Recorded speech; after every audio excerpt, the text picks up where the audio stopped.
to our Ballot Explainer Zoom. We are hoping that you will all be excited to participate yourselves. We had originally conceived of this as sort of divvying up the propositions and having people engage with one another, you know, taking pro, taking con. Thanks, John.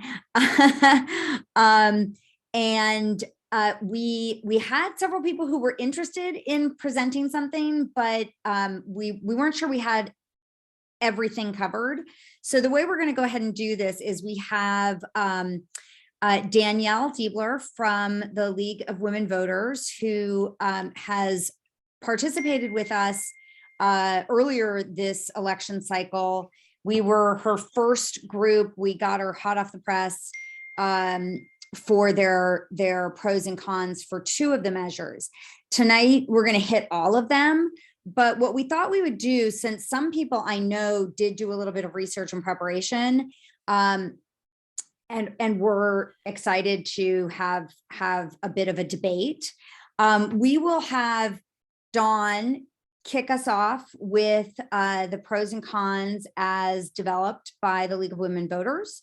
And I would say on each ballot measure, if you have prepared something or if you are interested in sharing your perspective on a pro or a con or you know, on the whole thing, feel free to raise your hand or just jump in. I mean, it's a small enough group. There are 25 of us that I think we can all be respectful and engage together and hopefully have some dialogue. We want everyone to be able to participate to the extent that you are interested. No one will be forced to give an opinion or make an argument.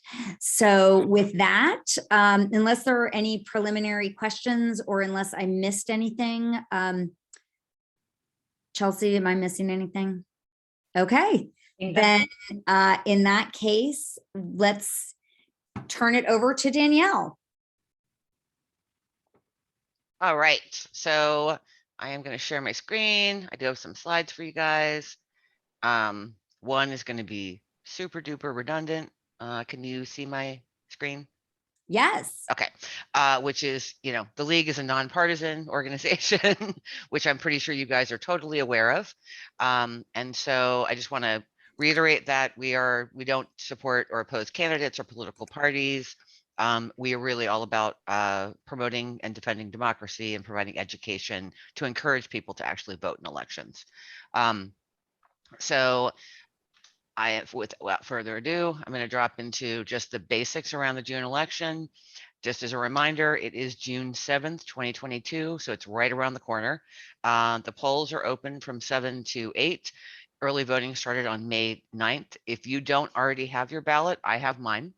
Then I would say it's probably, let's see, it's Wednesday. It is time to call the Department of Elections and let them know that you don't have your ballot. I got mine on Monday, but I have several other people in my circle who got theirs on Saturday. So definitely a good idea if you want to vote by mail. If you need to update your voter registration, either by mail or online, you can do that by May 23rd. And then just so you know, everybody should automatically receive a vote by mail ballot in May. So you don't have to check that little box anymore. California law is that everyone gets a vote by mail ballot now. Okay, so without further ado, we can go into the ballot propositions. So Prop A is Muni Reliability and Street Safety. It's a bond. It was placed on the ballot by the Board of Supervisors and Mayor Breed. It requires a 2/3 majority vote to pass. This is a bond measure. It's pretty straightforward. It gives the city the authorization to borrow up to $400 million by issuing general obligation bonds. The dispersion of that money is $250 million on the repair and renovation of SFMTA bus yards and facilities and equipment, $26 million on traffic improvements, and that's things like traffic signals, wider sidewalks at bus stops, dedicated traffic lanes for things like buses and bicycles. 10 million on improvements to the Muni train system itself. This is mostly around train communications and control systems, which are more focused on getting it up to date and making it more responsive, essentially, to the public. 42 million on traffic signals and street crossing improvements, so more visible traffic and pedestrian signals, curb ramps, better signage, those types of things. 42 million on street design, and this includes things like wider sidewalks, raising sidewalks, protecting bicycle lanes, and the kind of the design of the street that goes around that, bus lanes, boarding islands. Those are the things that you'll see downtown on Market Street, right, where when you get on the bus, there's a little boarding island for you to actually stop in the middle to get on the bus, and then better lighting in some neighborhoods. And then the last 30 million, and I feel like I'm reading off a spreadsheet, sorry, is to manage traffic speeds, and this includes lowering speed limits and adding speed radar signs and signals. So that's kind of where we would spend the money. And the backgrounder on this is that the city, the reason it's here is because the idea is the current street transit and transportation infrastructure, it can't meet the needs of the city currently or the future demand that the city anticipates it's going to have. Funding sources for city transportation projects include federal, state, and state grants, local transportation taxes, and general obligation bonds, right? And revenue bonds. The city has a policy to keep property tax rate from the city general obligation bonds below the 2006 tax rate by issuing new bonds as older ones are retired and the tax base grows.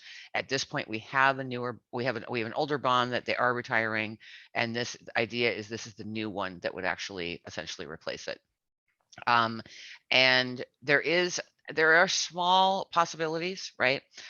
It would allow an increase in property tax to pay for the bond if it was needed. And in that case, landlords would be permitted to pass through about 50% of any resulting property tax increase to tenants, subject to an individual hardship waiver, which we have in San Francisco. And then the projected annual revenue from this bond is 30 million. So it would require the Citizens General Obligation Bond Oversight Committee to review how the funds are spent. And the bond can only be used for projects that have a project labor agreement. So when you go through the pros and cons, some of that stuff that I just referenced will probably shows up in the pro and con arguments. So people who are in favor of this, transit upgrades provide faster commutes with fewer delays. They reduce congestion for those who drive. The intersection of safety and access improvements increases accessibility for people with disabilities, and then moves us towards this Vision Zero goal that we came up with a couple of years ago as a city to eliminate pedestrian fatalities. So the bond measure would not raise taxes because the city's capital plan retires old bonds as it brings new ones to take their place. So the tax rate should stay the same. And then access to federal matching funds, which, just so everybody understands, we do have to provide some local funds, right, to get federal matching funds. So access to federal matching funds helps the city make the needed improvements now at a much lower cost than if we took on the debt ourselves. But then on the Prop A, against Prop A side, you have Muni ridership has plummeted for the past 2 years, right? Due to the pandemic, the city doesn't need to spend more money on Muni. We have enough revenue for the upgrades, the improvements, and the maintenance that are needed. So, why spend this money now? This bond measure could impose higher taxes on all properties, with about 50% of that tax passed to actual renters in the city. And then there's project labor agreements that are required as part of this agreement. In terms of under this proposal, bond funds can only be used for projects that have a project labor agreement in place with the city. There's a feeling that ends competitive bidding in most cases. So the bottom line is, if you vote yes for this, you want to authorize the 400 million. If you vote no, you don't want to authorize the city to issue these types of bonds, or this bond particularly. Does anybody have any questions, or is this one of the ones that maybe somebody prepared some arguments for? I just want to make sure I don't roll over somebody else's components before I move on to the next one. Thank you, Danielle. Yeah, if anyone wants to jump in and offer their views on this or their thoughts on this, please do. I have one question or one comment, I guess, and if anyone is more well-informed than I on this, please jump in. But I think one of the cons that I'm not seeing here, Danielle, is that SFMTA has not completed projects from the 2014 bond on schedule or cost effectively. And so that I think is one of the other factors that people might consider in. Is past performance. Yeah. And that was not, we look at essentially public arguments, right? Oh, And press arguments. So we look at public arguments that are filed with the Department of Elections, just so you know, the paid arguments that are filed with the DOE as well. And then typically, since we produce this in the beginning of usually like kind of the mid-April timeframe, because we have to get print production and translate into Spanish and Mandarin and the other languages, we kind of cut off our research time around then. And then for got it. Speakers Bureau, we do actually add additional things to it. But our arguments primarily come from arguments that have been made publicly that just maybe aren't necessarily accessible to every citizen. So there is a past performance argument. I will say that that one was not, it wasn't submitted right in the paid Oh, arguments. And I think a lot of that is because this is, while it is a new bond, it's replacing an existing bond that we already had. So the idea is, we're rolling in terms of the investment in infrastructure. And my guess is that that's probably um, more why people didn't bring that up, right? As an argument, we're really just pumping a little bit more money in. So I see where you're coming from, but the question is, do we want to have rolling funds? I think that go into muni and public transportation. Not do we necessarily want to invest or do a big $1 billion fund, right? Where past performance I think might potentially come up more, right? Because I have to, as a non-league, but as a citizen, right? I will say that I have frequently been very frustrated by completion dates on SFMTA projects, right? Where I feel like it's going to get done and then it doesn't get done, or I don't know, the road gets pulled up maybe multiple times and you're kind of like, okay, what's going on? Right. right. Yeah. Right. Van Ness. Well, Yeah, exactly. Like, Is the poster Fulton. child. Yeah, yeah. Van Ness is definitely the poster child for that. And I think that frustrates everyone in the city. But I do feel like that's more about potentially SFMTA maybe being a little bit more visible in how they post signage, people understanding what's going on during the project, and coming in from that perspective, less than the desire for the community as a whole, right, to have rolling money going into making the city more walkable, right? The city hitting some of those goals, right, in terms of Right. pedestrians, right? But it also is the question I think you run into is, do we really need this now, right? With COVID, right? When you come into the con arguments, and is it kind of is it the right way to do it with some of these additional components like the project labor agreements, right? Is that really going to end competitive bidding? I have to tell you, I don't know for sure. I just know that there's a process now that for project labor agreements to be accepted, that bidders have to go through essentially, right? So they have a certain set of kind of hoops they have to jump through in order to make that happen for them. Right. Okay. Unless anyone else wants to jump in with a comment on this, shall we move to prop B? Maria, I don't Oh, know yeah. if there's people raising their hands or not. Oh, I don't see the please feel screen. free to raise your hand or just jump in. But on Prop A, I think in the ballot argument, Quentin Kopp and the San Francisco Taxpayers Association talked specifically about Central Freeway, the Rose Pack subway station. There is a real concern about how the bond monies are spent and MTA monies are spent. For me personally, for years, you see a bond measure, education, water, sewer, you vote for it. But I think the recent school district experience where they didn't have the oversight committee that they were required to, and all these propositions and state law require the bond oversight committees. The school district didn't have one for 3 years, and I think that experience is relevant to what we should expect and what we can expect from city bonds. So I actually look at these much more closely than I used to. I would agree That's- with that. You should be looking at that, Yeah. right? The idea that there isn't, so for bond measures, we do have a Citizens General Obligation Bond Oversight Committee that really does do a review of how all the funds are spent. Like looking at whether, I mean, I can say this in a totally nonpartisan way as the league, looking at ballot propositions and making sure that proper oversight, right? An independent oversight committee is part of a bond, an ordinance, a charter, a new city agency being created is very important, right? Because it keeps us essentially safe from things like fraud or the funds being used for something that it wasn't allocated for. And that's why I did go through and talk about all of the different ways that the funds they plan to use the funds. They do that is essentially how it's allocated. But if that's the other thing though to look at. If you don't agree with the budget allocation, that's your decision, right? You have to look at it and say, I don't think we should spend $250 million on the repair and renovation of SFMTD or SFMTA bus yard facilities and equipment. Like, I don't think that's a good use of funds. If you don't think that, then you might not want to vote for the bond measure, right?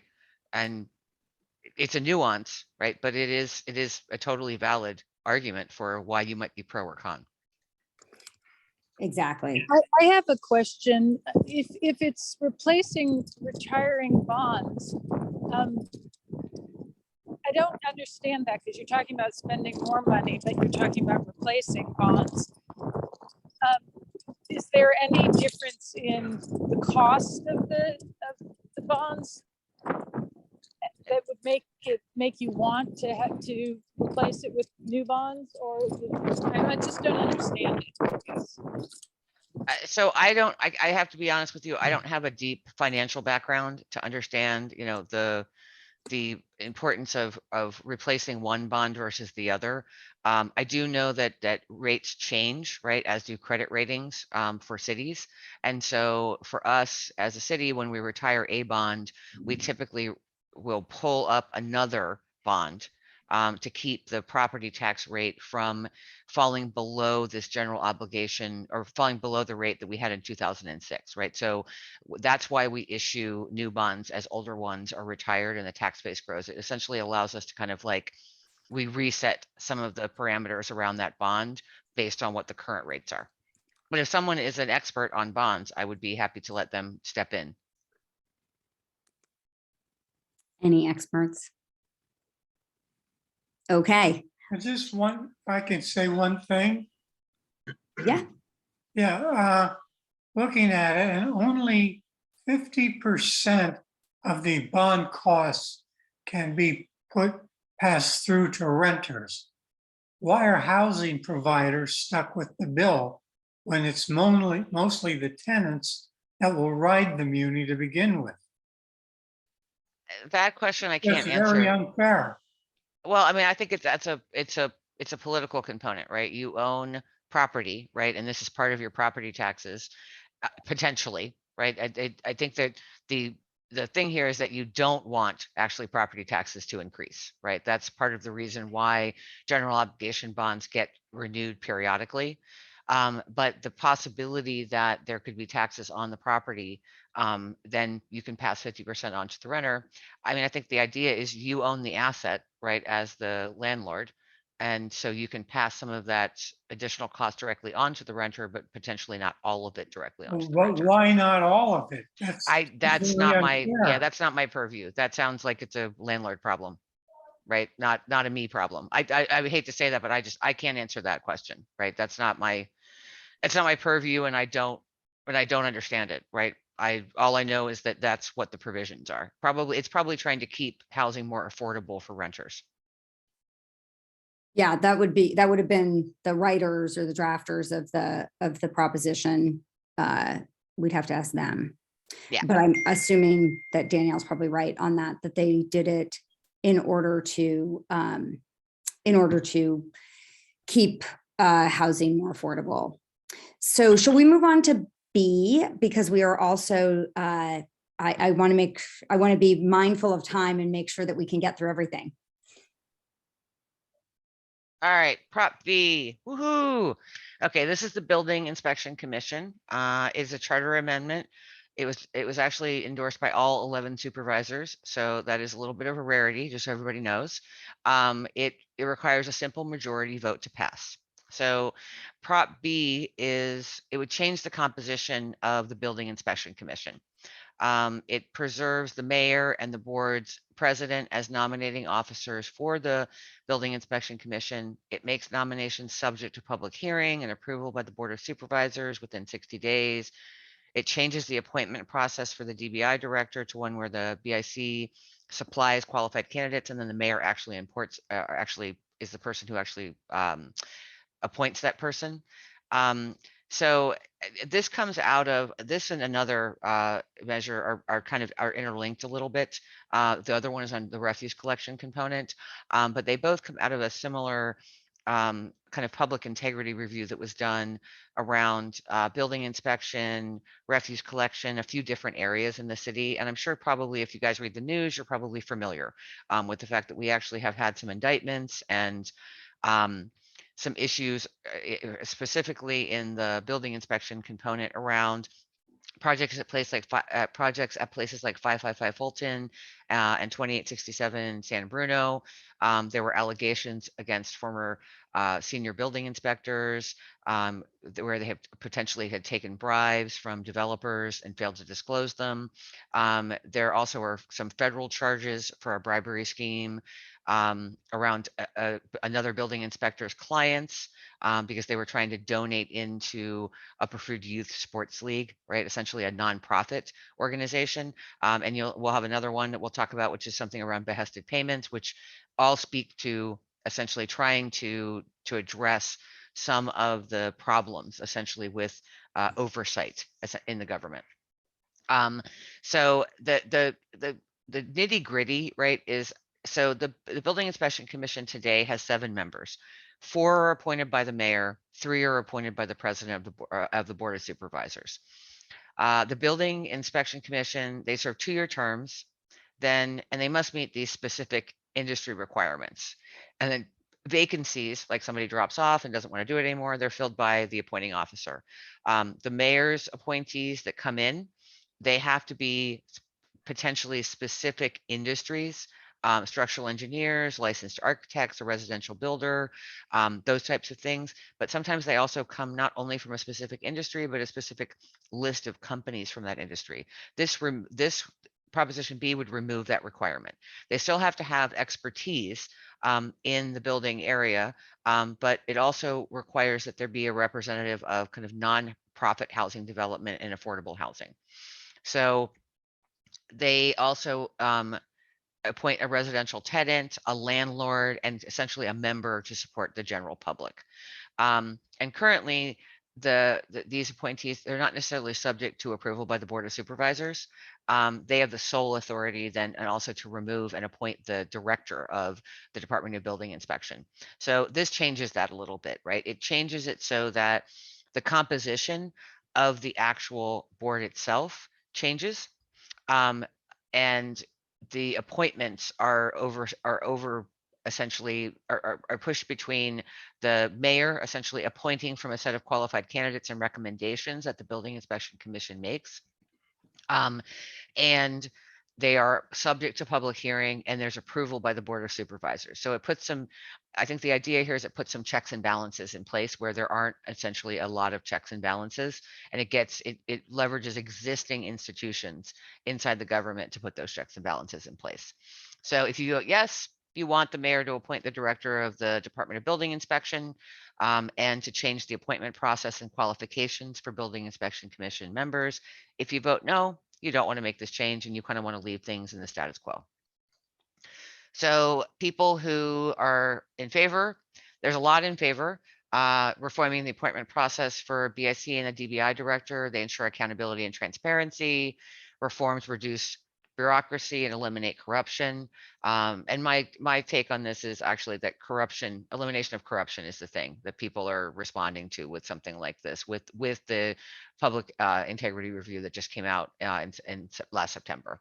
And then the firms will make it easier to build affordable housing in San Francisco. So some of the other recommendations that have been made around this proposal are things like streamlining some of the permitting process and kind of updating it.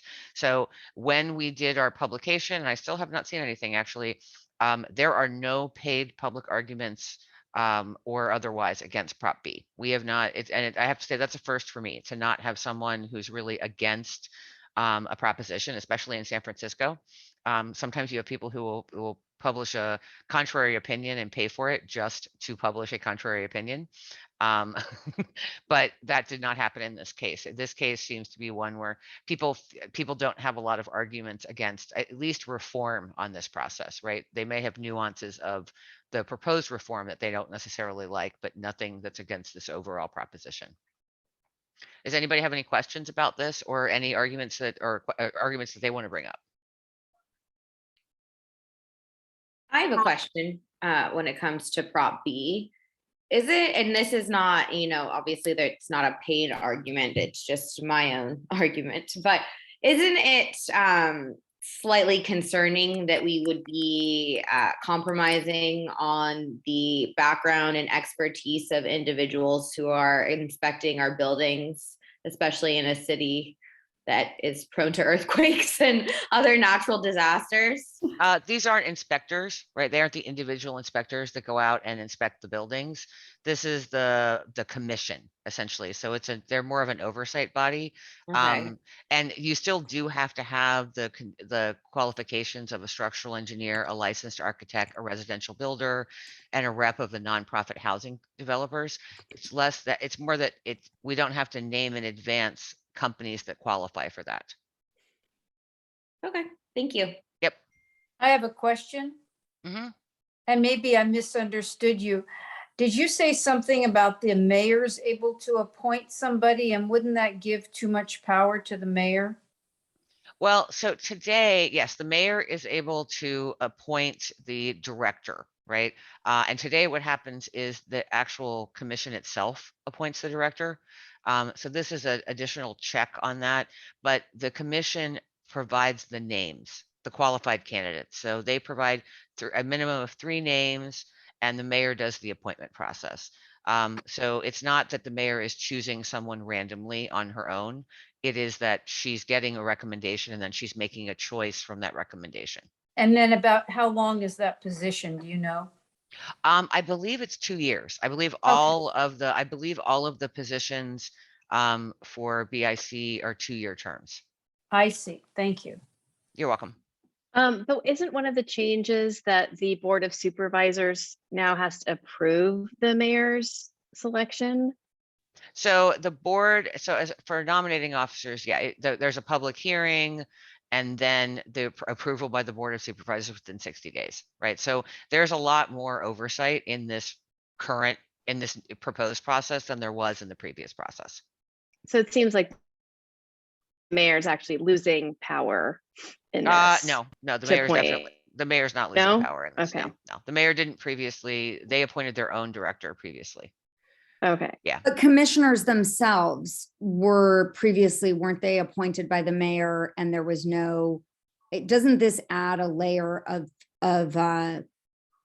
approval by the Board of Supervisors of the commissioners themselves, not of the director? No, just for the director. So previously, it was the mayor appointed 4 and 3 were appointed by the Board of Supervisors, right, to serve 2-year terms. So the mayor is, I don't believe this takes any power away from the mayor and it adds a little bit in terms of being able to appoint the DBI director, but it also then, you're talking about a next step, right, in terms of a public hearing and approval by the Board of Supervisors. And I noticed that in the email that SOAR had recommended a vote against this, so a no vote. I'm curious if there's anyone who could just speak to the thought behind that. I think that would be helpful. I think Tita, did you want to jump in on that? Hi. So, I mean, I just have a question really, but I did read a recommendation from an organization called Grow SF that is recommending a no vote. And it has to do with this, this balancing act between what power the mayor has versus the Board of Supervisors. And the first thing they mentioned, and I dropped a link in the chat, that there is a veto power, or the approval power, which basically is a veto power, right? That the Board of Supervisors has over the mayor's appointment of the 4 members. So it's not just the appointment of the head of the commission, but it's the appointment, having veto power over the appointment of the members. But I am not aware of whether there's a check on what the Board of Supervisors appoints. So it feels lopsided to me. I don't know, my inclination is, if I'm not 100% convinced by what the ballot measure is, I vote no. And this, unless Grow SF has it wrong, and I guess I'm going to need to spend time reading the text. I don't like this power that the Board of Supervisors has over the mayor's nominations, but not vice versa.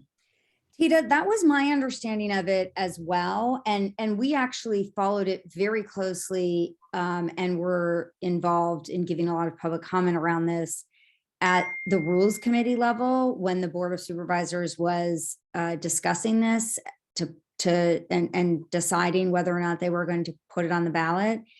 And that's why I wasn't sure when Danielle and I were just talking, because they did massage things a little bit when we were, during the Rules Committee process. And I thought maybe I had missed that they took that out, but it sounds like it is still in there, that it's adding a layer of approval over the mayor's appointments. It's adding, so I want to be clear, it adds a layer of approval on the appointment of the director for the DBI, right? It is not, I mean, at least for me reading the legal text and what we took internally from it, it's not her appointments to there are 2 bodies here, I guess, and that's probably the confusing part. There's the Building Inspection Commission, and then the Building Inspection Commission previously was able to they had the sole authority to appoint and remove the director of the DBI, right? So the director of the Department of Building Inspection. So they're 2 different agencies. They're 2 different, I guess, groups. One is an agency, and then one is actually a commission, right? Where people are appointed to it. This is not, at least from me reading the legal text, it does not change the mayor's ability to put appointees, right? It changes some of the requirements around those appointees and makes it a little bit more open in terms of the appointees that both the Board of Supervisors, and actually I think it's just the president of the board. Yeah, the board president does the recommendations. And then it does open up a little bit what the mayor appointees can be, essentially, like what companies they can come from, even what industries potentially they might be able to come from, as long as they have related experience, essentially, for the Building Inspection Commission. But this is really this ability to this public appointment and ratification by the Board of Supervisors. It's around the DBI director. It is not around Building Inspection Commission members. So I think this is a very exciting discussion we're having here, because I hope that we all help each other learn. I'm reading this on page 56 of the voter guide, and I think it means that it is adding a layer of approval by the Board of Supervisors, because it says, and I know John Trevino was just commenting on this as well. John, if you want to jump in, please do. But it does say that it would it does add the whole the appointment of the director, absolutely. But then it also says Yeah. Anna Marie, if Yeah, go ahead. is the BIC appointees are the way it is now, BIC appointees are not subject to approval by the Board of Supervisors. And under the proposal, all nominees would be subject to approval by the Board of Supervisors before they are appointed. I So I think believe, that- so I believe you're correct. I believe that basically it changes all of the legal text language from being, I mean, so it changes it from being nominated, or sorry, being appointed to being nominated, right? So everybody has that. So the mayor has 4 nominations. They have 3 nominations by the president of the Board of Supervisors for a term of 2 years, right? And then it talks about what the requirements are for each of them. And then it does talk about the appointment becomes effective essentially as soon as the full board of supervisors, not just the president, adopts a motion approving the nomination, or after 60 days after the date the nomination is transmitted to the clerk by the board of supervisors.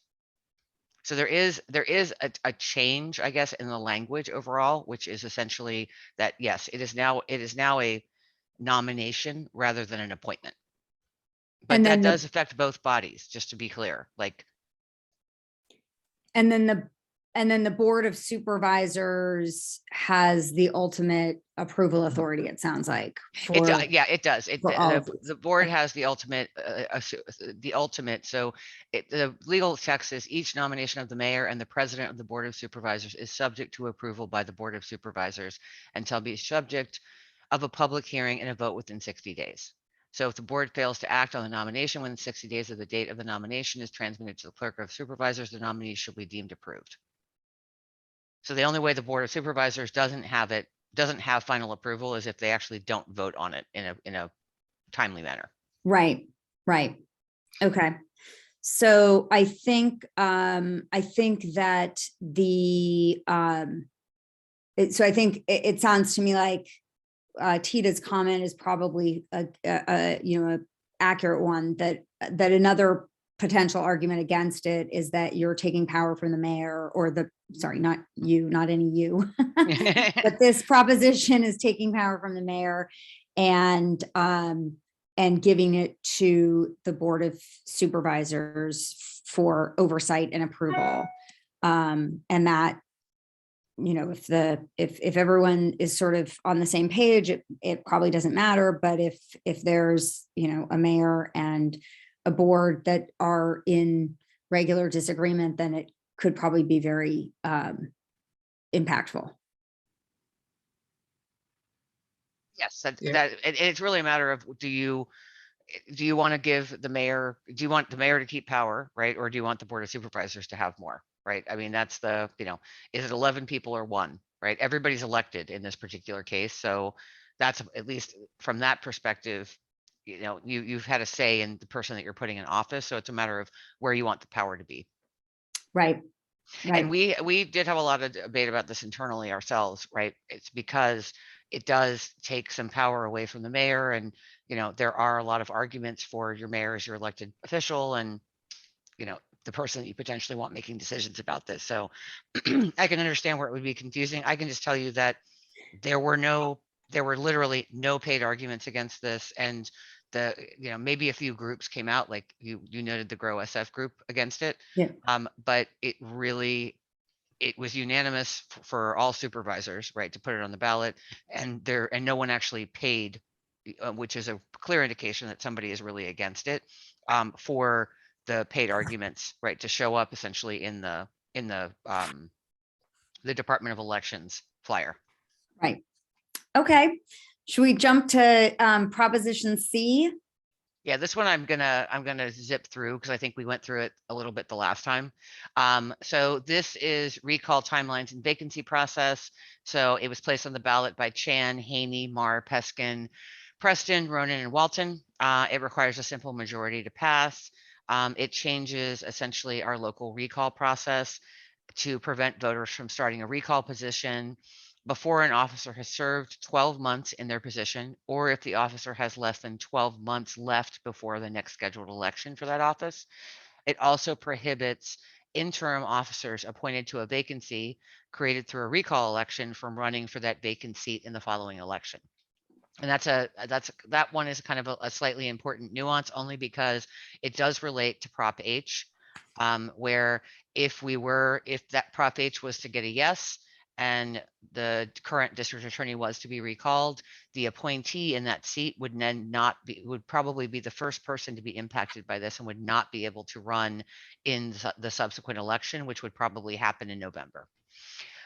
So under the current law, a recall is started essentially by gathering signatures from eligible voters.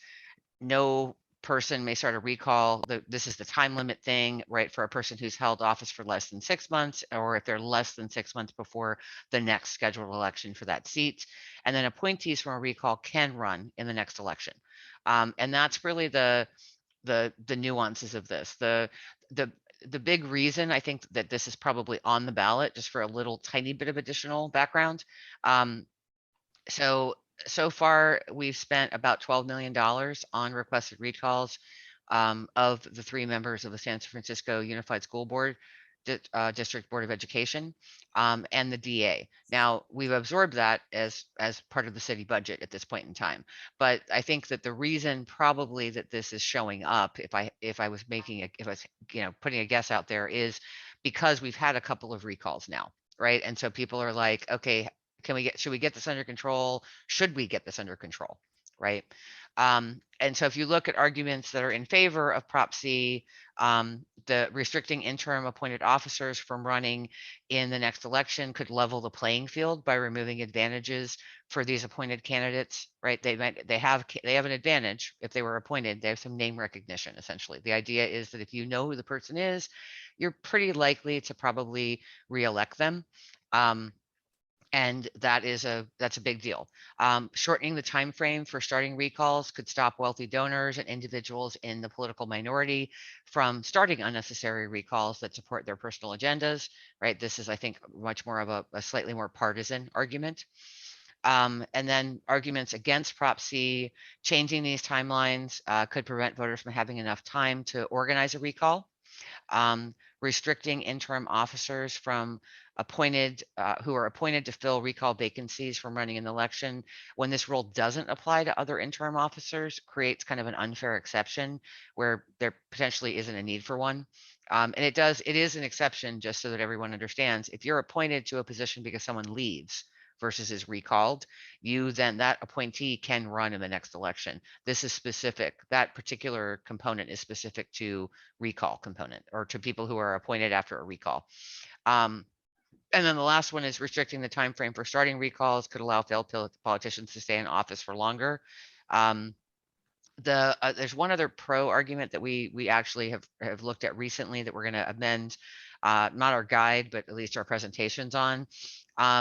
So in the kind of, this is a little bit on the against side. So appointed interim officers are more likely to be elected because they have name recognition, right? It's easier to access campaign finance. Voters feel they'd be firing an appointed officer, right, by voting for another candidate.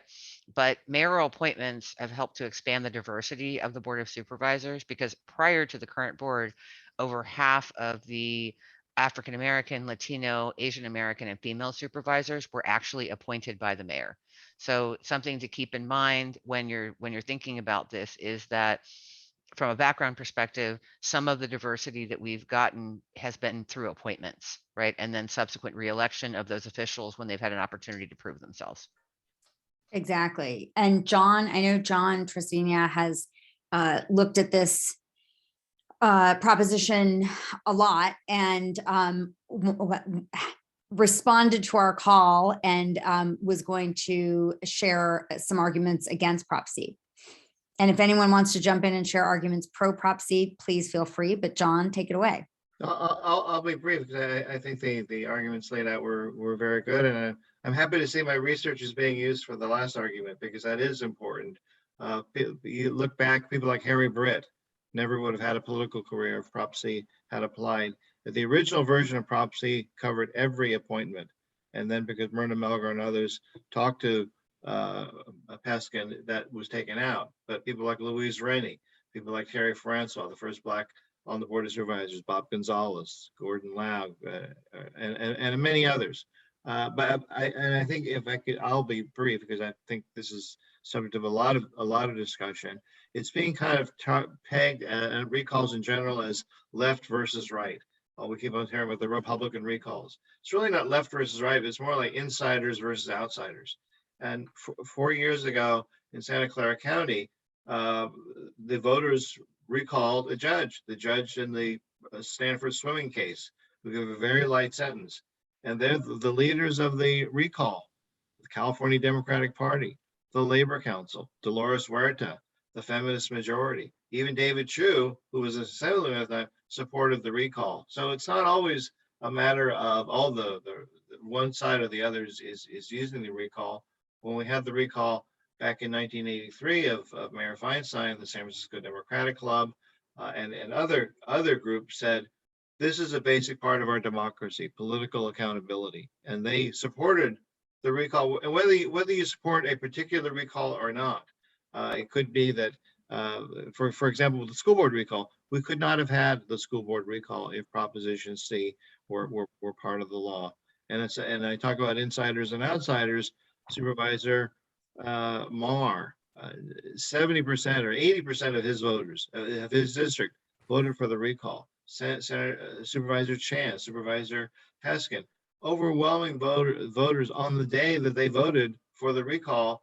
These supervisors were saying we should take the recall away, and we've only had it. This is the first successful recall in about 100 years, so it's really not out of control. But those are some of the other arguments that relate to Prop C. Thank you, John. Dawn Isaacs, you have your hand raised. Do you want to jump in? Yeah, hi, thanks a lot. I am also against that proposition. And I'm very concerned about, again, John mentioned this accusation that recalls are from the far right, the multimillionaires, the billionaires. And my experience in the school situation, that was not true at all. And if you get stuck with an incompetent person, do you want to really wait it out all that time? I understand there is sort of an unfairness. If someone is appointed, they do have an advantage, but on the other hand, if they're doing a good job, it's sort of ridiculous, I think, to say they can't. So I'm very much against, and it's very suspicious, frankly. You know, this is put on the ballot, you know, right at the time they realize the school board's they're gonna be recalled. So that's what I have to say. Thanks. Thank you. Anyone else want to weigh in on Prop C? Otherwise, we can move on. Yeah, if I might. Oh, sure. Hi there. Hi, Simon. Good to see everyone. I would just like to harken back to a fantastic article written by very progressive supervisor Matt Gonzalez around the issue of the school board recall.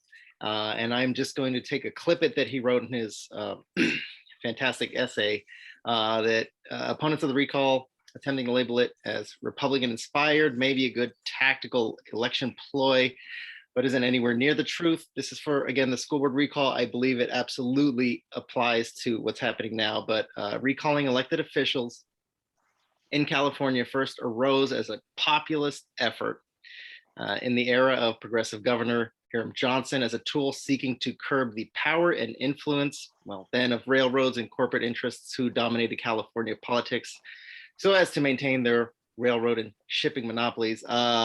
That is a little bit more focused in one area, but absolutely applies to the notion that recalls are a result of progressive policies, that nobody should have too much power, and that voters, if given the chance, should be able to curb power and influence. So I just want to give that bit from a more progressive side, because this is always labeled as, again, left versus right. But I believe this behooves both sides of the political spectrum. I'll stop there. Thank you. Thanks, Simon. Oh, Tita, do you have your hand raised? I do. I just wanted to say briefly, you know, I am against this proposition for all the reasons that have been stated, but I also wanted to point out this notion of, you know, when I listen to people who want these proposed changes to go through, they tend to be the ones that support Chesapeake, and they supported the commissioners, the school board commissioners that have been recalled. And they complained about the recall mechanism as being too vague and being pushed by the GOP. And I would just say and I have said to those folks, if you really are against the mechanism of a recall, this proposition is not the way to solve that. We need to have a constitutional amendment, right, to the California state constitution to either get rid of it, or I think what's reasonable is really for our state lawmakers to consider putting in some specific, criteria for how an official has failed and should then be. You're still, Milo, are you reading through? Yes, I Then why are you? Anyway, to put in some clear triggers or some criteria that exist in other states in their recall laws, right? Like, criminal conduct, I don't know, malfeasance, corruption, these types of things. Because I think a lot of the opposition to the recalls that we have had here in San Francisco have had to do with people bickering about what qualifies as bad enough behavior. And unfortunately, our state constitution doesn't help with that. It might be a little bit like pornography. I can't define it, but I know it when I see it. Exactly. We need to start defining it. Famous legal quote. All right. With all those great comments and engagement, I love people getting engaged. Danielle, are you ready to go to Prop D? Yep, I am. Okay. Prop D, victims and witness rights. This was placed on the ballot by Haney, Mandelman, Safay, and Stefani. It requires a simple majority vote to pass. The proposition itself creates a new office of victims and witness rights as a new city department. The office would provide and coordinate existing services for victims and witnesses of all types. The office would introduce an ordinance, and it would establish a one-year pilot program to provide free legal services for domestic violence victims. That would start January 1st of 2023. So a little bit of background on this. San Francisco already provides services to victims of violent and nonviolent crimes, survivors of sexual violence, and victims of gender-based violence. And publicly, there does not seem to be any type of inter-office or interagency coordination between these different agencies. And so just so you understand the agencies that are involved, violent crimes have recourse for compensation and assistance through the district attorney's office. They coordinate with the California Victim Compensation Board. The current VA has extended this coverage to those who experience law enforcement violence, including people who are hurt during lawful protests. Victims also have access to the University of California, San Francisco's trauma recovery program. That's also through the DA's office. But then there's also victim services that are available through the sheriff's office, adult probation, and probably about 10 other agencies or city departments.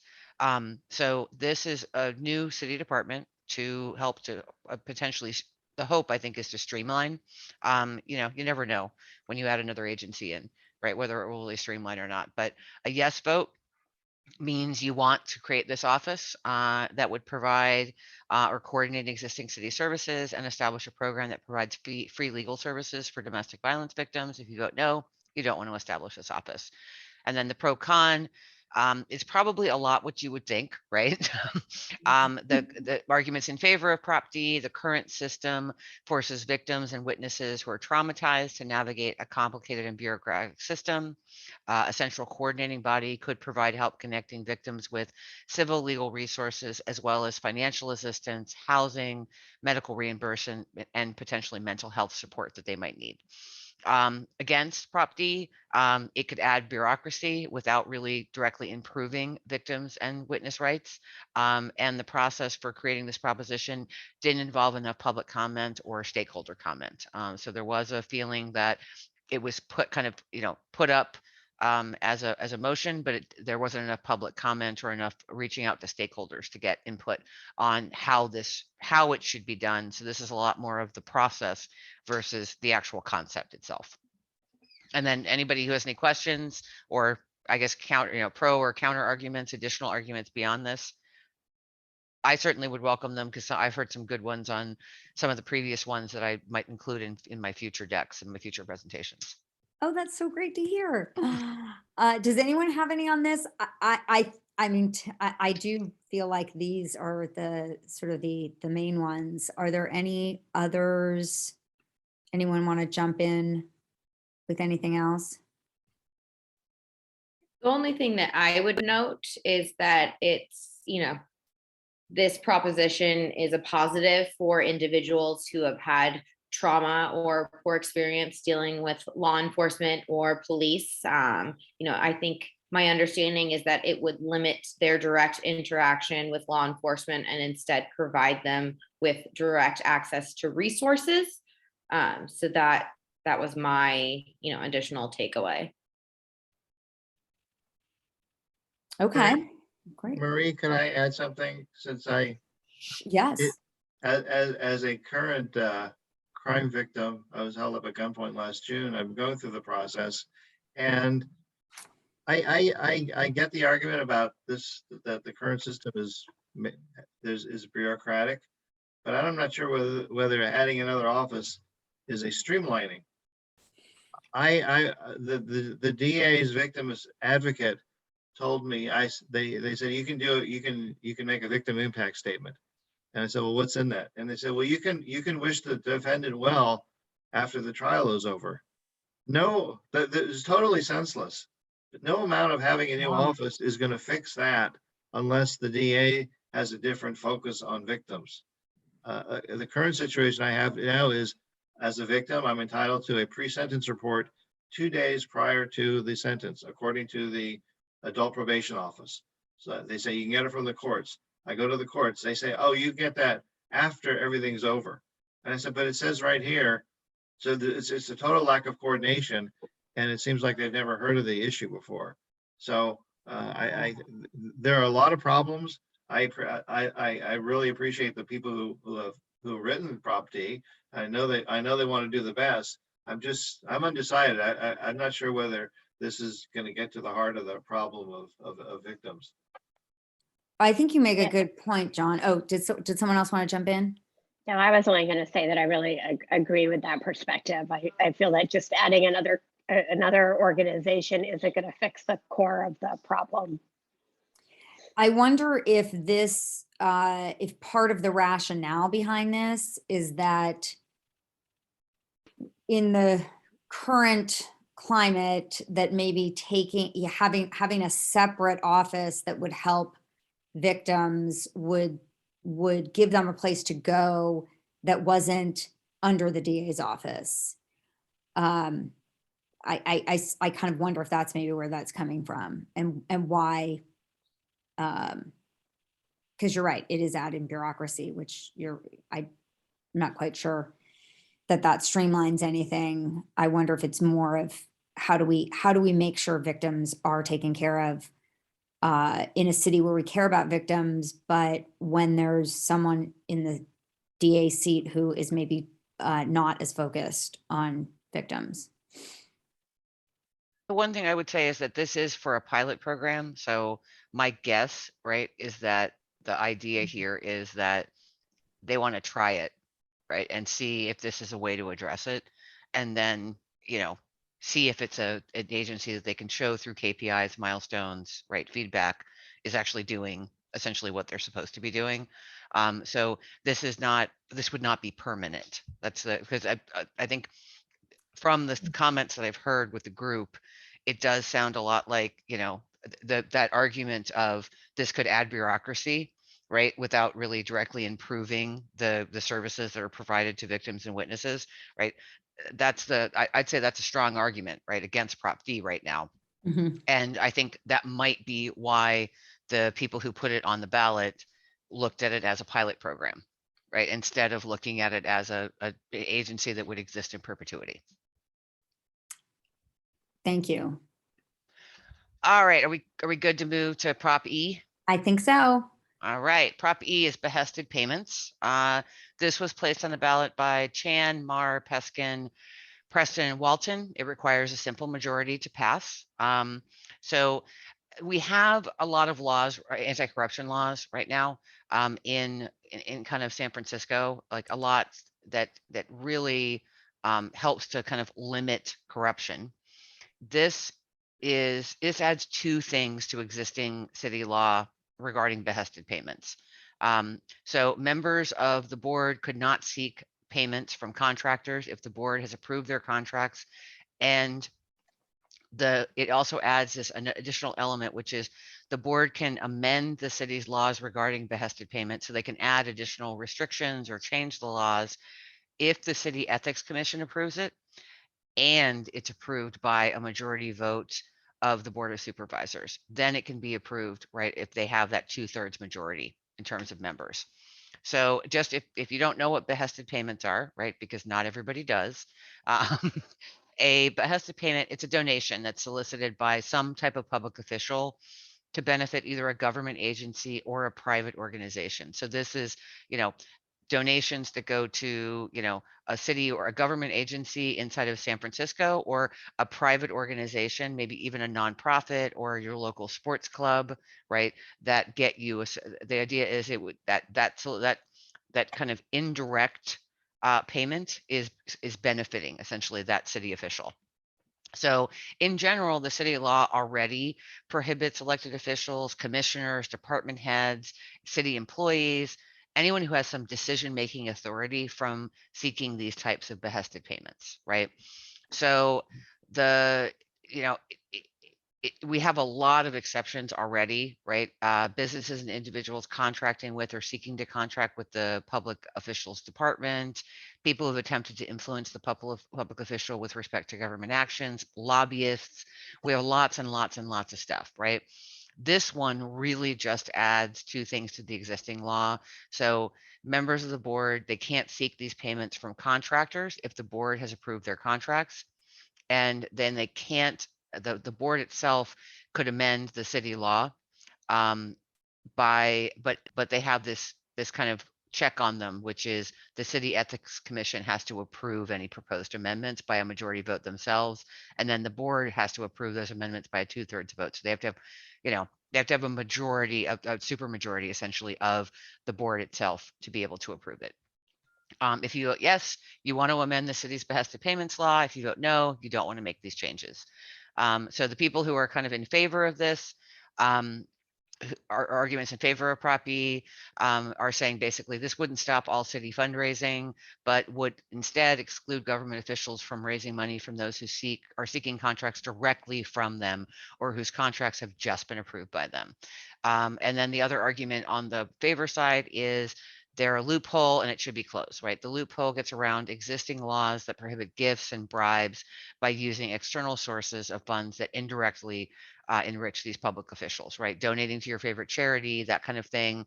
They can be incentives essentially for public officials to do business with certain groups over others. Against Prop E, so there is a worry that it could hinder the ability for the city to rebuild post-COVID and work with nonprofit partners to be able to do that, right? The idea is the city does need charitable giving to help the residents in the community recover.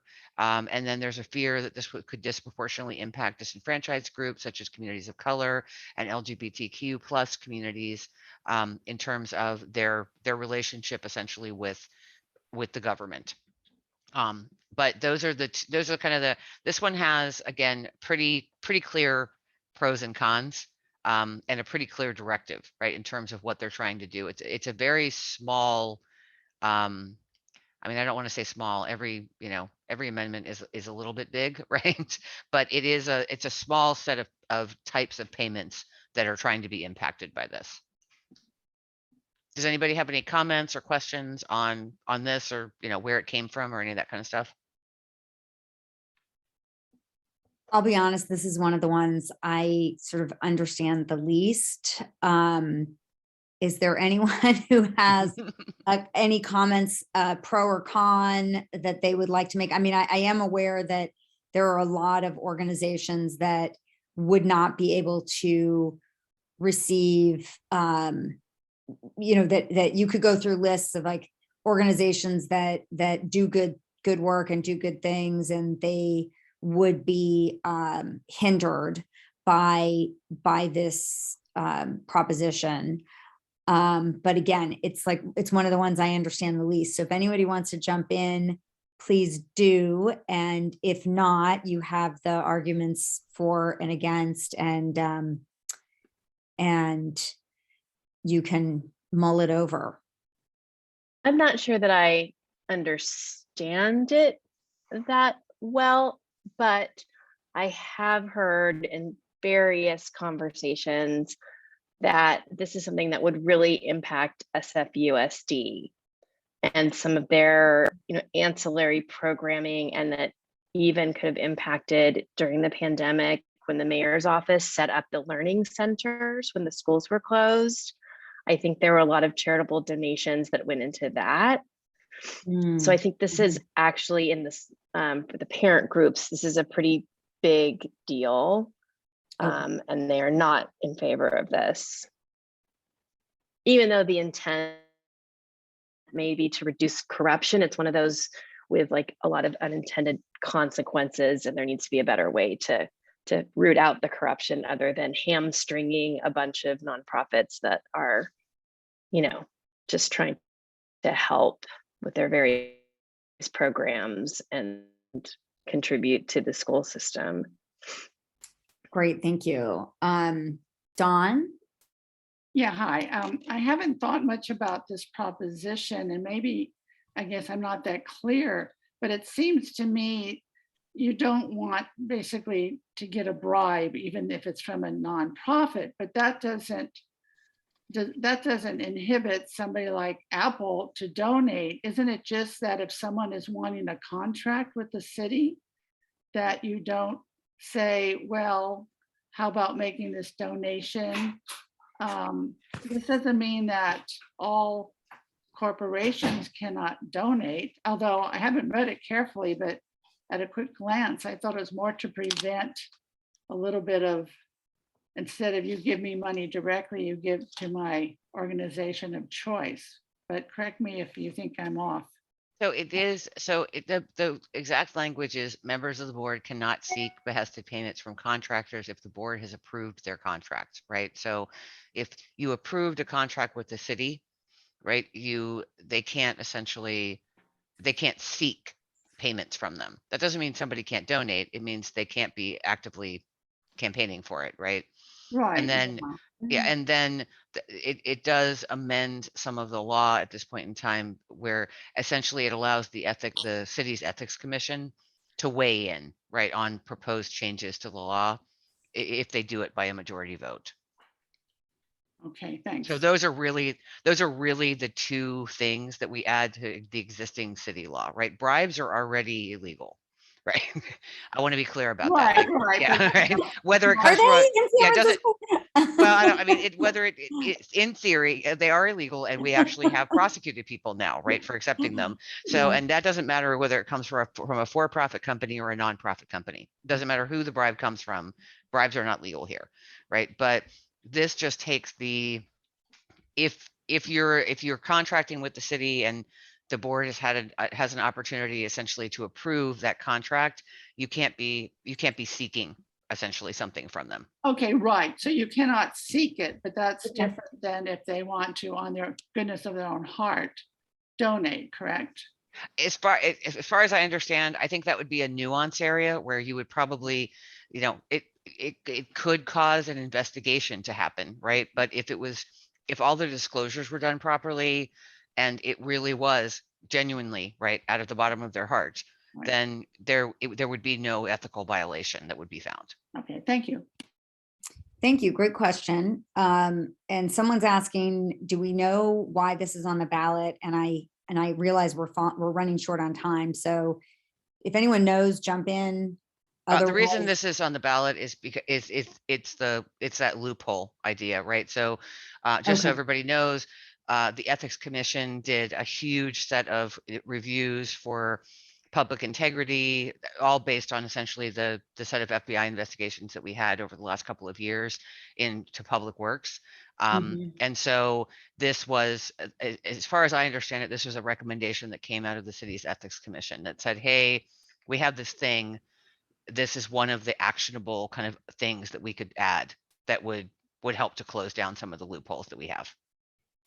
Okay, great. Yeah, and also politically, they tried to do this at the Board of Supervisors level, but did not get approval from a majority of the Board of Supervisors. So they just decided to put it on the ballot. Like they couldn't pass it. Oh, Yeah, wow. you need four Supervisors. supervisors essentially to get something on the ballot, whereas you need to pass it in this in just the Board of Supervisors without taking it to the ballot. You have to actually, you have to get the majority of the supervisors to vote for it. That's interesting. That's something that maybe we should change. Wow. 4 to get it on the ballot, to put all of us through this when you couldn't get past. I mean, that's something maybe we want to attack at some point. But I not have no comment. Yes, I have no comment on that one. All right, any other questions on behested payments? Shall we go to F? Okay, Prop F, which is actually kind of a snooze fest, but also actually does a lot, right? So it was placed on the ballot by Mayor Breed. It was approved by pretty much all the supervisors, so I'm not going to read all their names. It requires a simple majority to vote to pass. I'm actually not going to necessarily go through a lot of background on this because I think, like the building commission and some of the other proposals that are more around ethics and reforming fraud and things like that, you know why this is on the ballot, right? It's on the ballot because we've had a lot of problems in this particular space, and so that's really what it's doing. So Prop F is looking to restructure the rate board, change the process by which rates and regulations are set for both residential and commercial customers, and the rules governing how future changes are made. So the rate board members in this particular case would be the city administrator, the general manager of the Public Utilities Commission, and a new ratepayer representative. The city controller, who does serve on the current board, would assume new duties as the refuse rate administrator. So the current board versus the proposed board, the current board is the city administrator, the general manager of the Public Utilities Commission, and the city controller, right? And the city controller would actually move off board, take this new position as a refuse rate administrator. The ratepayer representative would be one that is recommended by either the Utility Reform Network or another organization recognized by the Board of Supervisors as dedicated to protecting ratepayers. The mayor would appoint the ratepayer representatives subject to the Board of Supervisors approval. A couple of other changes. So as the ratepayer representative, the city controller, or sorry, I just said that wrong. Sorry. The refuse administrator, the refuse rate administrator. Sorry, there's a lot of terms in this one. As the RRA, the controller would be responsible for oversight and accountability for the rate setting process, would also monitor rates and be responsible for proposing new rates. So, and then any new rates would be in effect for at least 2 years, but not longer than 5. Prior to any rate changes, the RRA, which is the city controller, would present at public hearings of the Commission of the Environment and the Commission on Streets and Sanitation. Then the rate board would hold an additional public hearing and issue a final decision. Only voters can change the rate board's membership or its authority over settings rates. The Board of Supervisors can change other parts of the ordinance by a 2/3 vote if those changes are recommended by the mayor, the rate board, and the RRA, which is the city controller. And then it would also add some additional components on, so applicants for refuse collection permits would be required to include information in their applications establishing their ability to avoid disruptions in service. So they would be provided some kind of a disaster recovery plan, those types of things. They'd be required to do that as part of the permitting process. So it changes, again, the composition and actually even the way that we have rates, right, set in in San Francisco for refuse collection. A yes vote means you want to change the membership of the refuse rate board, how refuse rates and regulations are set, and the rules governing future changes. A no vote means you don't want to make these changes. So arguments, this one is pretty, like I said, this one's pretty meaty, right? So the arguments for in favor of Prop F are professionals will be responsible for providing anti-corruption safeguards by regularly auditing to detect waste, fraud, or abuse and making fair and reasonable rate recommendations. A ratepayer representative will serve the public interest on the rate board. The changes may provide customer savings and reduce overcharges. The changes create greater transparency and accountability without creating a new department. The current rules are nearly 100 years old and need updating. The Refuge Collectors Union, the mayor, and all supervisors support this proposition. The against, the current process is complicated, yet works because existing resources, advocates, and oversight mechanisms are more effective than the ones that are proposed. Anti-corruption safeguards are in place by law and court order. Current costs are reasonable. This proposition causes uncertainty and more bureaucracy and spending. Changing powers and duties is not helpful to collection or ratepayers because bills could go up and services down. And the proposition was developed without substantial public involvement. And then I'm open to questions on this one. I don't necessarily have, I'm not going to tell you I have magic insights, but some of you might have some deep insights into this particular proposition. Feel free to jump in, anyone. I know Basil has a question in the chat. Will Prop F make our regular collection any better just by changing the people who are in the mix? That's a hard question to Insight? answer, right? I mean, if I look at the pros and cons for this one, some people say it's going to get worse, some people say it's going to get better. You know, based on the support behind it, the fact that it's the union, the mayor, and the supervisors, I would say that probably the desire is for it to get better, right? So the intention is that whether it will actually get better or not, that question I don't know the answer to. Anyone? This is Basil. Thank you. Oh, sure. Anyone else want to jump in with anything on this one? Okay, then let's move it right along. All right. So public health emergency leave is Proposition G. Is placed on the ballot by Chan, Haney, Mandolin, Marr, most supervisors, if not all. It requires a simple majority to pass. So the idea here is that starting October 1st, 2022, it would require the city and private employers with more than 100 employees worldwide to provide up to 80 hours per year of paid leave in the event of an official public health emergency. And this law only applies to San Francisco workers. So if someone has 100 employees worldwide, but only 2 of them are in San Francisco, those 2 in San Francisco would potentially have this paid public leave or paid emergency leave, but someone who lives in, say, Los Angeles wouldn't have it unless this passed California wide or it passed in LA County as well. It only applies, or sorry, some nonprofits would be exempt from the law. This unused public leave, it does not roll over to the next year. The law would take effect on October 1st, 2022. And so a week of these hours would be available for the remainder of 2022. So this would be it would be pretty immediate right after we voted on it, where this type of thing would start to accrue for people. Especially based on potentially what we might be used to, which is, we vote on something and then it takes effect in, the year after. So this is pretty quick. It happens in the same year. So a little background. Currently, the city does require private businesses to provide paid sick leave based on the number of hours they work in San Francisco. And then city employees also receive paid sick leave. But currently, there's no required paid sick leave for things like spare the air days. No matter what essentially your health situation is.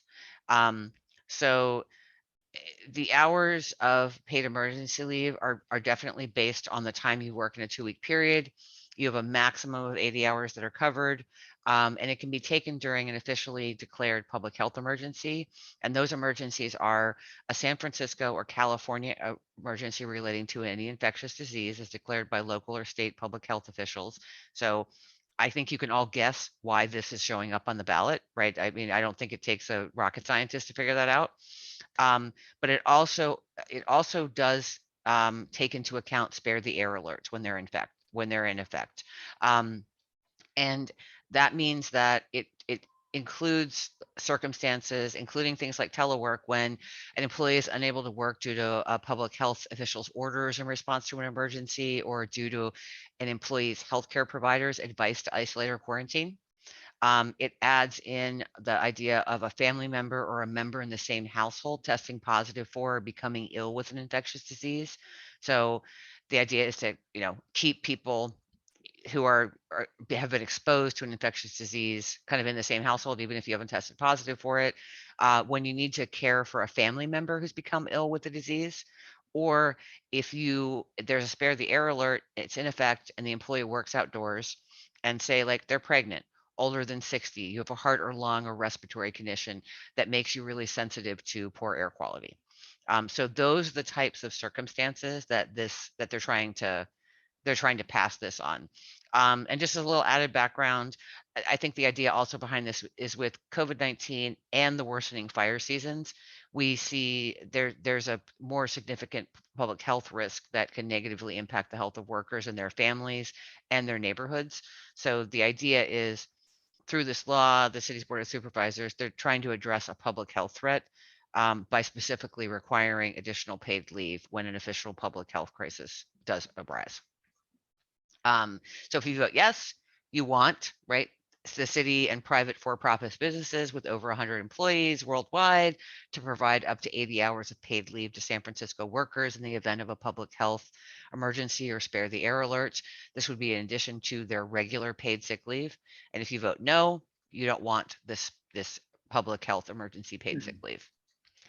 Arguments in favor: emergency paid leave helps protect workers and the general population and will minimize the need for closures of essential businesses and services due to sick workers. No one should have to choose between earning a living and protecting themselves and others from an infectious disease or life-threatening air quality. By providing public health emergency paid leave, we are prepared for future pandemics. And then public health emergencies will be available upfront without having to be accrued. So people will be able to get this almost immediately when they come into a company. The arguments against are requiring private businesses that are already struggling to recover from the pandemic to provide 2 weeks of additional public health emergency leave. It's expensive, right? It's an expensive burden for them. There's a feeling that the taxpayers will ultimately be responsible for funding public health emergency leave for thousands of city employees.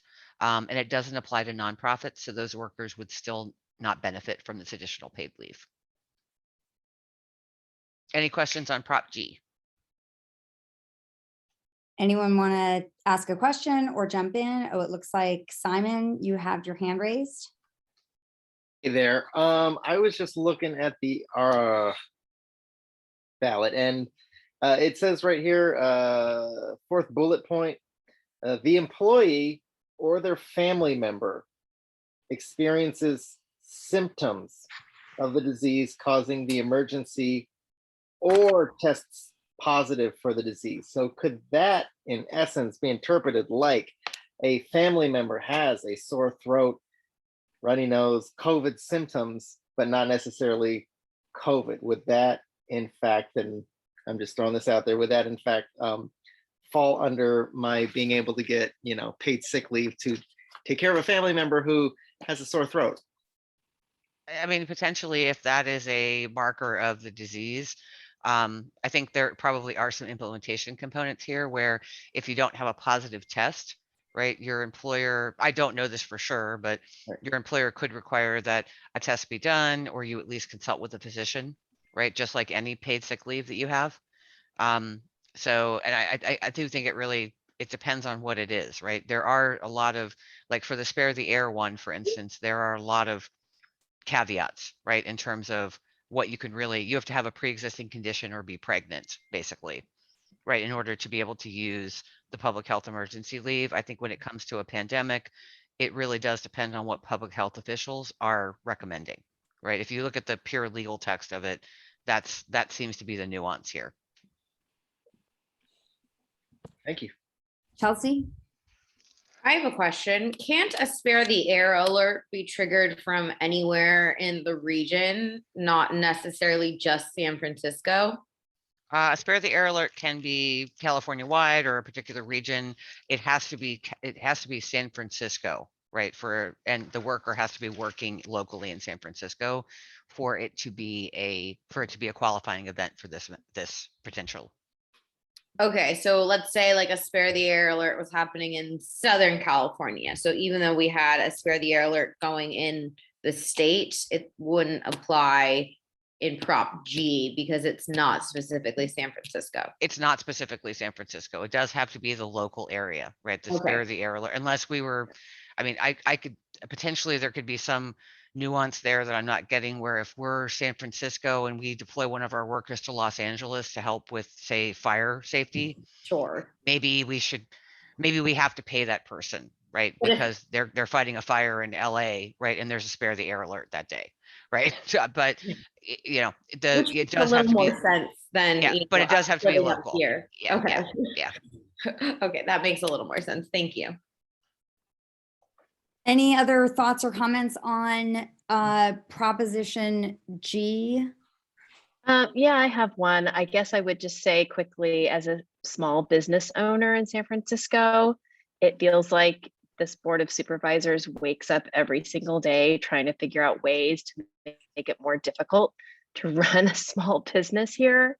So I appreciate the sentiment, but I think this is really going to be a burden for small companies. And I know they're talking about 100 employees or more, but I'm telling you, it does not take much to get to 100 employees. That still can be a very small business in certain industries. So I can imagine you might have like a couple of pizza shops or something. And if you have a yeah, few locations and especially if you have multiple locations in a small, yeah, you'd get there. pretty exactly. quickly. Okay. Any other comments on this Sounds one? like a great public comment for the Board of Supervisors meeting. That's all I Yeah. have to say. Yeah. Right. Absolutely. It is. And okay, great. Well, I was going to go into something else, but you know what? We are so running out of time. So we are at 8 o'clock. Can we quickly hit Prop H? I think H. I I think think it's pretty, everyone yeah, knows it. everyone knows what Prop H is, right? Yes. So this one, it was placed on the ballot by public petition. It requires a simple majority to pass.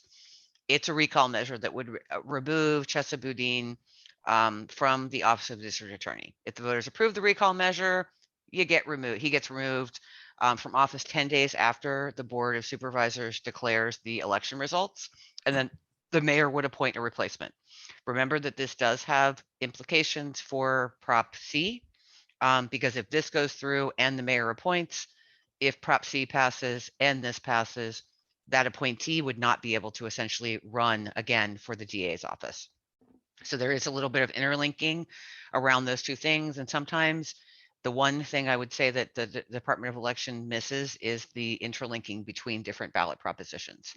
Oh. So they try, right? But it's not always 100% clear.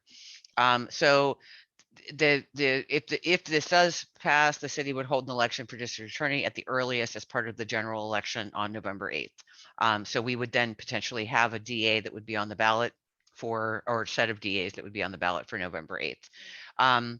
I think everybody knows this. The district attorney is responsible for investigating and prosecuting violations of state and federal, state and local criminal laws. The recall effort started in April of 2021 by a group called San Franciscans for Public Safety. In November of they actually gathered all the signatures they needed. They got ratified by the Department of Elections in November of 2021. And so that's why it's showing up essentially now. This is the first real election, right, for them to be able to put this on the ballot. So it's pretty easy. If you vote yes, you want to remove the current DA. If you vote no, you want to keep the current DA. And arguments in favor of Prop H, the current DA refuses to enforce existing laws to prosecute illegal gang activity, drug dealers, and repeat criminal offenders based on political views. Under the current DA, there's been no innovative or progressive programs to rehabilitate criminal offenders or prevent crime. We can't wait until the next election to restore safety to our homes, our neighborhoods, and our businesses. The current DA is failing to protect survivors of domestic violence. On the arguments against Prop A, recall supporters want to short circuit the process to divert attention from solutions that make our city safer over time. The current DA has prioritized and prosecuted homicide, sexual assaults, and hate crimes, held corporations responsible for wage theft, charged police officers with excessive force. And the excessive force one, I know the comments are on the slide, but that actually is kind of a first in San Francisco. Criminalizing poverty and filling jails won't make San Francisco any safer. And then the current DA is the first DA to provide translation services in court for victims in real time. So that's kind of I feel like this one is the most political. We weren't going to cover it originally, but because it was a proposition, we felt like we had to. But this one's much more polarized than a lot of the other ballot propositions that are out there. So it really is a matter of, it is how you feel, right? In terms of this particular person in this particular office and whether you feel like they're executing in their office the way that they should be. Yes, I think exactly. And I think you would have to have your head in the sand to not know this is going on here in San Francisco. It's definitely the highest profile of the propositions. Does anyone want to speak on this? I mean, I know, if anyone wants to speak pro or con, we're totally, you're welcome to say your piece. And I also just want to say we are at time, but if anyone wants to jump in real quick, Dawn. Yeah, hi.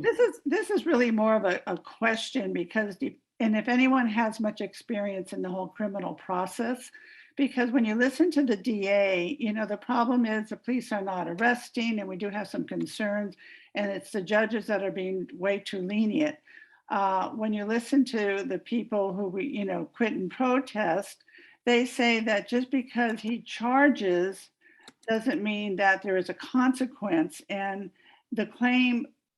their claim is that often assistant district attorney are not assigned to go to the court to talk to the judge when it's a plea deal.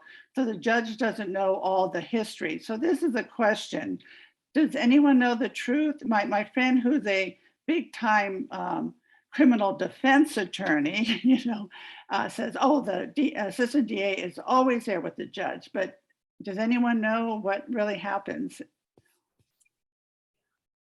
I have some insight, but if anyone else here, John Trisvini, you're going through the situation right now. Do you want to jump in and share anything? Sure. Don, your friend is kind of half right, or everybody's right on the subject. In my case, there were multiple charges, 3 different incidents, 13 charges. Only one is being prosecuted, mine. All the rest of them are being dropped. So but this is something where the DA and the public and the defense counsel work it out. They go to the judge. Judge says, "I'll take it." So everybody has ownership in these resolutions. But does the judge know about all the things he's done, or just the one situation that is brought in front of the judge? Well, the judge should know. The judge has the opportunity to ask. Okay. Dawn, were you present for the last talk we did where we kind of did a series of events looking at different aspects of the recall and or the DA's job, actually. So the first we did was on like what is involved in being a DA, and we had a bunch of different DAs around the state. And then we did one on criminal justice reform and what is really intended by that and how does it work, when it's working well. And then, and actually Danielle was on this for us as well because she gave kind of a pro con. But then we had, it was supposed to be a debate with Brooke Jenkins and someone from the Chesed campaign, but they didn't come. Oh, right, I was with that one. Okay, so you know what, I can post the link to that in the chat, so you can go back and watch it. Brooke Jenkins had a lot of comment, you know, of insight into that, being, you know, having been in this DA's office for, I think, 10 years and working under Chesa specifically for a year and a half. So she definitely has some insight. And I've personally know people who have been victims of crime and things like that recently. And I think it's, there's a difference between charging and then actually prosecuting. And what John said is his experience is actually something that I've personally seen happen several times under this DA, where there's a bunch of crimes committed, and then then all of them are dismissed except for a misdemeanor. And if you go in front of a judge with a misdemeanor, the judge can't find the person guilty of anything else. If what the prosecutor is bringing the judge is a misdemeanor, the judge can only rule on that misdemeanor and sentence in accordance with a misdemeanor. So that's part of why this is getting extremely murky, is because there's a whole bunch of different steps in this that the public really isn't privy to. Does that help at all? Yeah, that does. Thanks very much. Anybody else want to ask a question or speak on this? And oh, is someone playing? That sounds like my voice. I think someone just started playing that that particular session. Well, if anyone else wants to jump in, you can jump in now. But otherwise, Danielle, I cannot thank you enough for walking us through all 8 of these propositions. That was a heavy lift, and I hope that you can go have some lemon tea now for your throat, for talking us through all of this is really, really appreciated. Thank you so much. And thanks to everyone for joining and participating and caring enough to get engaged. And Danielle, do you have any last words for everybody? Or I would say that to this, I'd echo your sentiment. It's always great to see community organizations that are so engaged and so educated, you know, and that it's great to learn something, right? When you're attending these sessions and be like, oh, that's interesting, I should go take a look at that, right? And get deeper on this particular topic. So you gave me a lot of good fodder for future meetings, right? In terms of types of questions that people might ask. And I really do appreciate that. That's always a good thing. I like to get better and have better answers and quicker, more direct answers for things where I'm not having to go look up legal text, right? Well, that's so nice. Thank you for saying that. I think we have a very engaged membership. So it's really great that you're, you know, enjoying coming and speaking with us as well. Yep, I definitely feel like we're getting something out of it. So I thank you so much for having me, and have a great evening. Thank you. Have a great evening, everyone. And don't forget to vote June 7th or send your ballot in early. Take care. We'll be communicating with you soon. Thanks, everyone. Thank you. Good night. Good night.